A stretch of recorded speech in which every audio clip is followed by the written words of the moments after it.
Good day, everyone. My name is Vanessa Finde. I'm from Sweetgrass First Nation.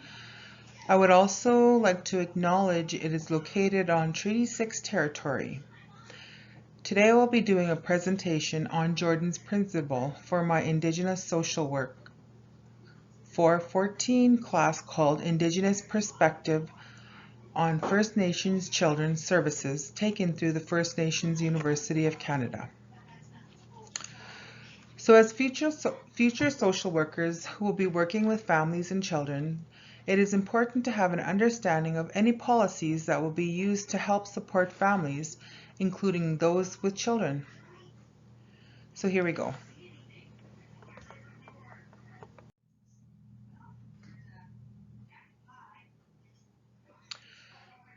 So there are 4 parts to my presentation. First, I'll discuss the history of Jordon's Principle. Second, I'll discuss current issues that may affect the implementation of the policy, and lastly, I will discuss success stories along with an example of a case illustrating how the policy process works.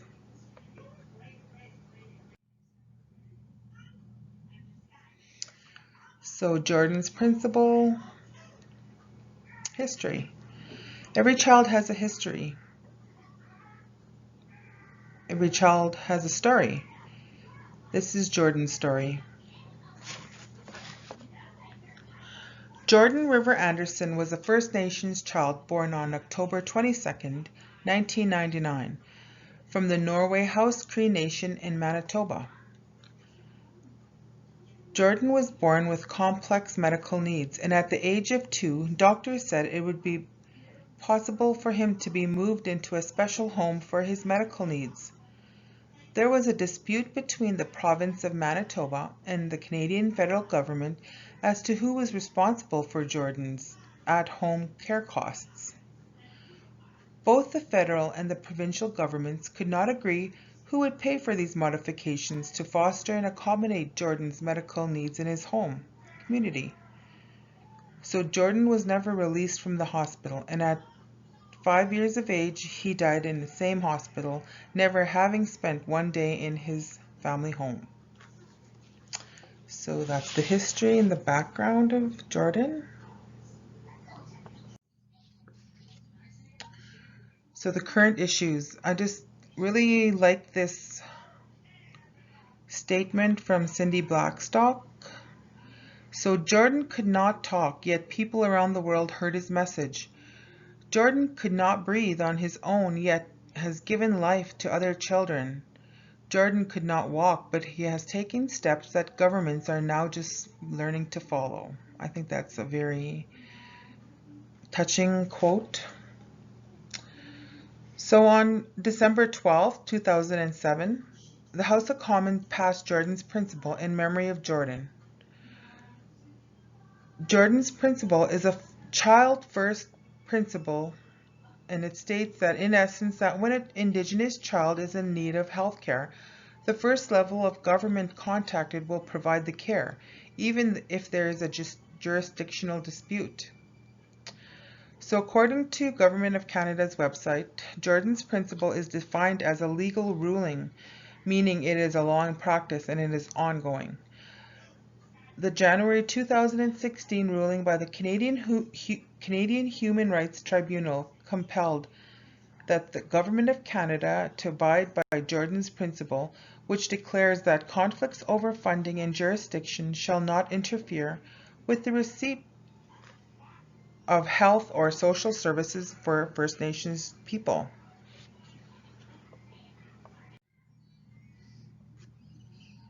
So therefore, the government took on a new approach to Jordon's Principle, and since the ruling, the Canadian Human Rights Tribunal has issued a number of follow-up orders about Jordon's Principle. In May of 2017, the Canadian Human Rights Tribunal ordered that the needs of each individual child must be considered to ensure the following is taken into account under Jordon's Principle.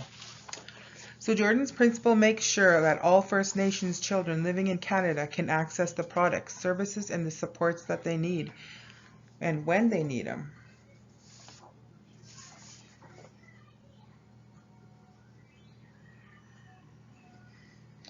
So to ensure the following is taking into account of Jordon's principle, they made sure to cover factors such as some substantive quality, and what that means is that giving that extra help when it is needed. So in this case, if it applies to the First Nations children, in that they will have an equal chance to thrive as other children in Canada.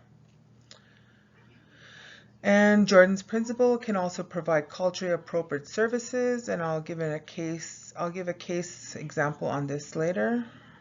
And ultimately, it's safeguarding the best interests of the child.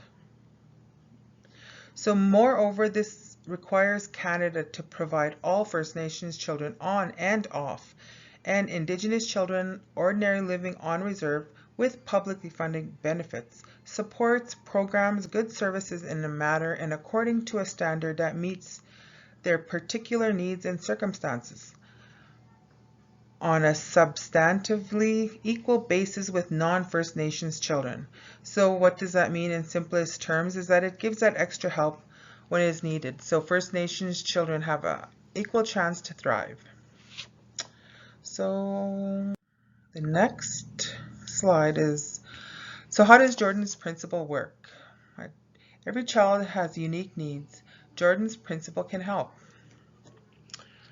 So Jordon's principle responds to the unmet needs of First Nations children no matter where they live in Canada. There are different levels of government that fund different services for First Nations children, and as a result, this can be a difficult process to begin and can be hard to figure out how to access these necessary products, services, and supports. So under the Jordon's principle, we can inform families about the help available for their child and how to access it, and we can coordinate access to the products and the services and the supports. We can provide funding when it is necessary and needed to make sure the products and services and supports are accessed without delay. And let's see here. Funding can be helped with a wide range of health, social, and educational needs. These are some of the examples that I found under Jordon's principle.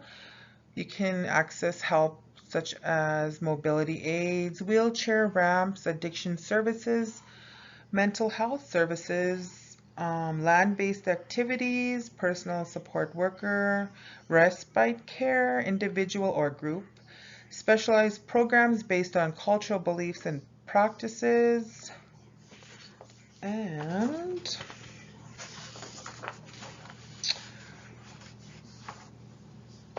assistive technology and electronics. Okay. One slide. We'll just leave that there. Anyways, so I'd like to discuss an example of how this process will occur. So oftentimes while living in urban cities, there tends to be a lack of cultural services available to First Nation families. An organization working with First Nations families and children believes that culture is a needed component in helping families heal. And in order to be able to teach certain cultural activities, they would need to experience this on the land. So this organization decides that in order for their cultural program to be successful, they agreed that taking their youth to a local First Nation would help tremendously. Like for example, attending sweat lodges, picking traditional medicines. And so what they first do, well, they call the local Jordon's principal coordinator who helps them through the process and figure out what the program is lacking, and they apply for. So what they decide is they need public transportation, and they go through the paperwork, whatever is needed. They explain their cultural program. They maybe go and look at costs of a vehicle or transportation. So as weeks passed by, the application was a success. Weeks later, the organization was approved for a 15-seater van to help transport the youth to and from city to be able to experience culture firsthand. So there are many success stories to hear. Another example is how we see on First Nations and how schools are offering to cover expenses with the internet so that families without the internet services can apply for that service so that their children can learn online and they can stay home without worrying about contacting COVID. That's just some of the examples I've heard around some of the reserves here. So the last presentation is going to, or sorry, the last slide is the references. And this concludes my presentation. I added the toll-free number to the Jordon's Principal Call Center. So thank you for listening to my presentation. And unfortunately, I cannot offer a question period. I hope you enjoyed. So take care, stay safe, and remember to use your hand sanitizer.